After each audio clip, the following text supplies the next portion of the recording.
On this channel, I've talked about various ways in which the circle of fifths interfaces with modern Japanese music. I've talked about the common device of counterclockwise movement along the circle of fifths using 2-5-1, 6-2-5-1, and even longer chains of fifths. I've also observed a common tendency in this music to modulate the key up by a fourth. And finally, this use of what I call the 4 of 4 chord. I've also made passing reference to Jacob Collier's more advanced teachings about the circle of fifths. Now let me tie it all together and analyze a lovely song that makes use of some of these concepts. It's a version of Kaze no Toorimichi, that's right, the Totoro song, by a pianist named Makiko Hirohashi on the album Relaxing Piano Best Ghibli Hayao Miyazaki Collection, if that's not enough of a mouthful. You have probably heard it while you're doing your homework. Best Relaxing Piano Studio Ghibli Complete Collection. Studio Ghibli Piano Music, Sleep Piano Music, Relaxing Piano Music. 1 hour relaxing Studio Ghibli music for studying and sleeping, BGM. Best Relaxing Piano Study Ghibli Complete Collection, Piano Stagio. Oh my gosh. The circle of fifths is widely used in contemporary Japanese music in 3 main ways. Building chords out of notes, building progressions out of chords, and modulating between keys. Notes: quartal and quintal voicing. Many contemporary Japanese composers like to start their songs with intros that some might call atonal or impressionist. This particularly applies to the work of Joe Hisaishi, the main composer for the Studio Ghibli films. All that's meant by this term atonalism, also known as nonfunctional harmony, is that we're using harmony in a way that doesn't fit into or suggest one coherent key. We're simply using the chord and its chord character to provide a certain timbral color to a main melody note that's sort of poking its head out of the chord. In these non-functional intros, Hisaishi often gets his classic nostalgic and floaty feel by making use of quartal and quintal harmony. Quartal and quintal harmony, or quartal voicing or quintal voicing, simply mean building up a chord using fourths or building up a chord using fifths. He uses this most famously in the intro of One Summer's Day from Spirited Away.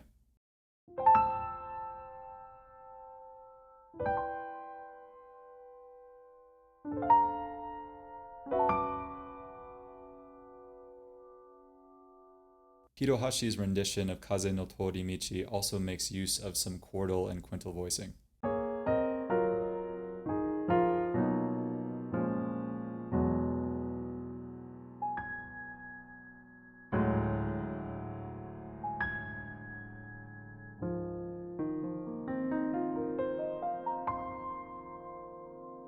Now the last chord of One Summer's Day is particularly interesting because it actually stacks 4 fourths on top of each other. The result is something quite floaty and not necessarily clear on what key it wants to go to. This is related to Jacob Collier's theory that minor chords are built up in fourths and major chords are built up in fifths. He takes these ideas to their extreme in what he calls the megalocrian and megalidian scale, or super hyper ultra megalidian or something like that. By this theory, Hisaishi could actually build an even more minor or locrian sounding chord by continuing to stack fourths, further than stacking 4 in a row. And in fact, we could stack up to 6 fourths on top of each other, and that would make use of all 7 notes from the locrian scale.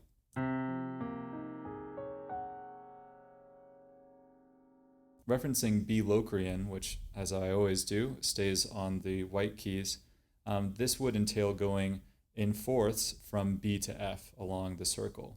And that spells out a B half diminished with a flat 9, an 11, and a flat 13. If we wanted to really push it, we could actually continue that cycle out of the key, and you could include all 12 notes in equal temperament. Yeah. The result is this really crazy chord with all these extensions that I have never heard, or maybe I've heard Jacob use them, I don't know. But this is the maximally locrian chord theoretically possible.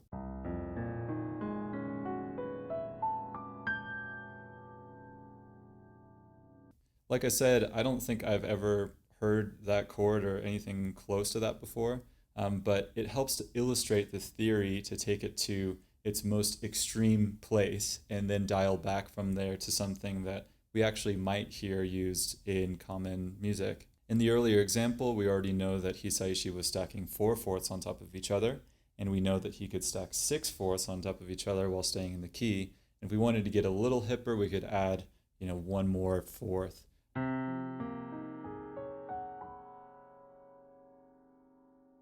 What that is flat 15. And so the Lydian version of this builds the chord up in fifths. And for the music that I've heard the Lydian sound a lot more thoroughly explored.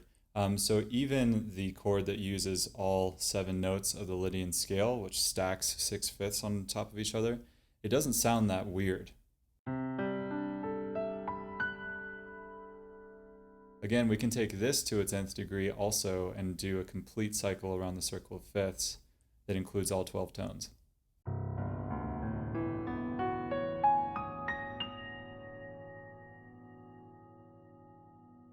Also not particularly usable, although an interesting thing that this reveals is that F is the last extension possible of a C chord.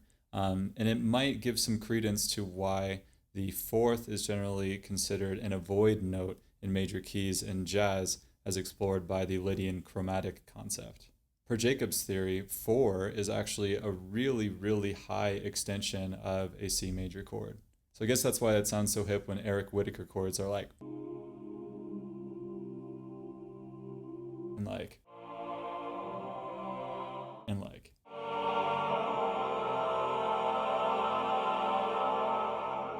But what if we tailored this back a little bit and just went 1/5 outside of the normal 7 notes of the Lydian scale? And that's adding a sharp 15 to a chord.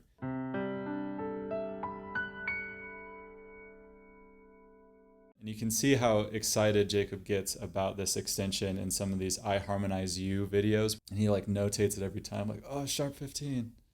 It's a cool sound. So actually in this version of Kaze no Toorimichi, with the chords that Hirohashi chooses to put underneath the melody ends up hitting a sharp 15 at one point.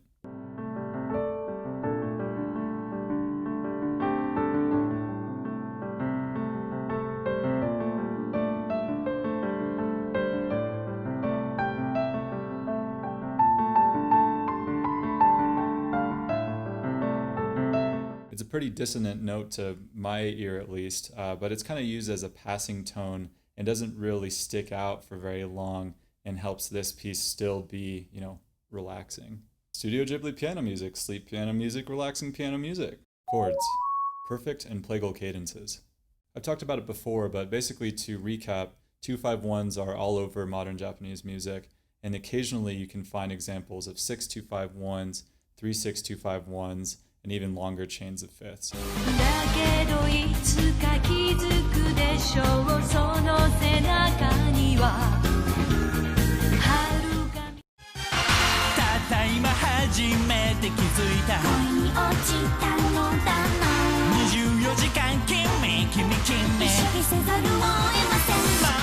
These all make use of perfect cadences, which are counterclockwise movements on the circle of fifths. Now, Jacob's material on negative harmony involves approaching a target chord using a series of plagal cadences, so from the other side of the circle of fifths. This technique is much less commonly used and is commonly referred to as approaching a chord from the dark side of the circle of fifths, whereas perfect cadences approach the target chord from the light side of the circle of fifths. In what I've heard in contemporary Japanese music, I've never really encountered an example of negative harmony, but whether it's perfect or plagal, this music really does make a lot of use of chains of chords that proceed along the circle of fifths. Keys, modulation, and the 4/4. I've observed this common device in contemporary Japanese music of modulating the key up by a fourth, but when you do so, starting on the 4 chord of the new key, which I call the 4/4.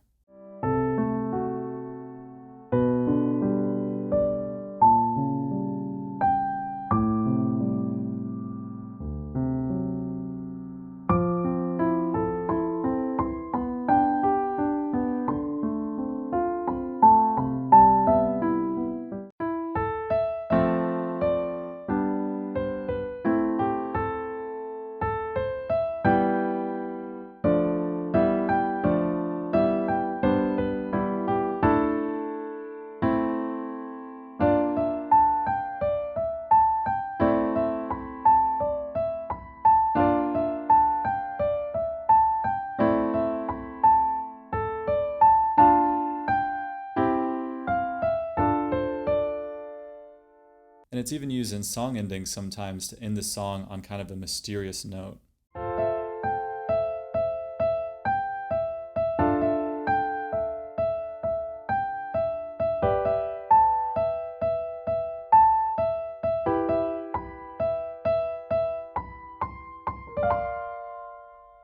Essentially, this mysteriousness comes from ending the song on the dark side of the circle of fifths.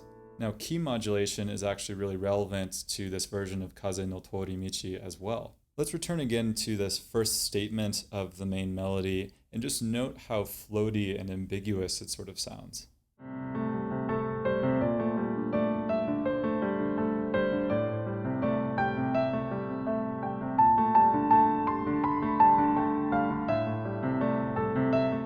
The B section, by comparison, feels a bit more grounded.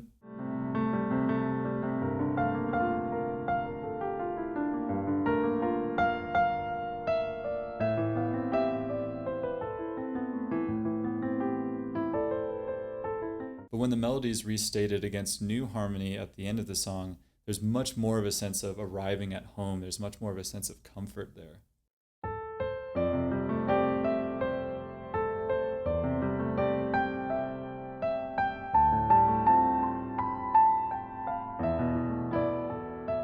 This is because, get this, we've actually hung out in 4/4 land the entire time until the end of the song. While we may have been led to think that the song is kind of in F major, it turns out that it was actually in C, and we weren't quite home the entire time. And we don't get to arrive home until the end of the song, and it feels really good when we do arrive home. And that sharp 15 from earlier is actually because we are still playing the melody in C, but we are playing chords under it that are from F. So the result can be a bit dissonant or just more extended than we're used to hearing. And what's really cool about this arrangement of the song is that it actually inverts the arrangement of keys from the original version. Essentially, the original is as if we had been hanging out in C major the entire time.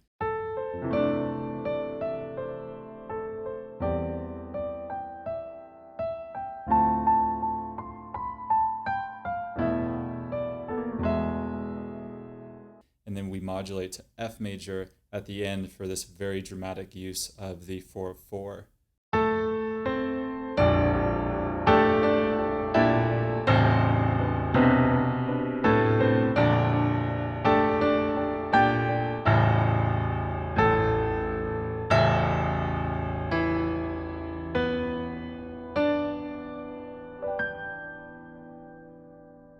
But by contrast, this version starts in 4/4 land. It starts on the dark side of the circle of fifths, and then it arrives at C major. It arrives at the 1. Crazy stuff, right?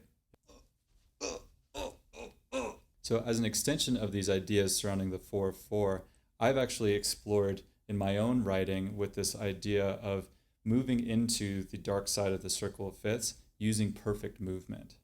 So instead of doing what Jacob Collier does, which is originating on the dark side of the moon and then using plagal movement to get to the target chord, we start on the bright side and overshoot the top and go into the dark region. Specifically, what I've tried using is going 1, 4, and then 4/4. I do this at one point of a new song of mine called Step by Step.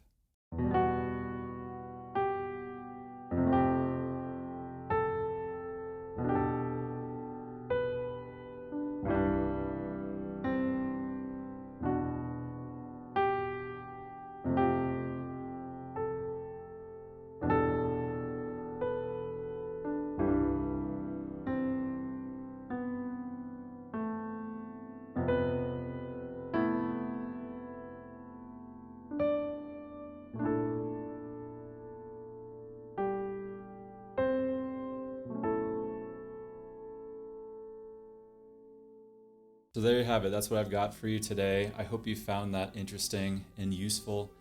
For me, that was a whole sort of gestalt or constellation of ideas that got connected in one fell swoop from analyzing that song, and I got really excited about teaching you all about it.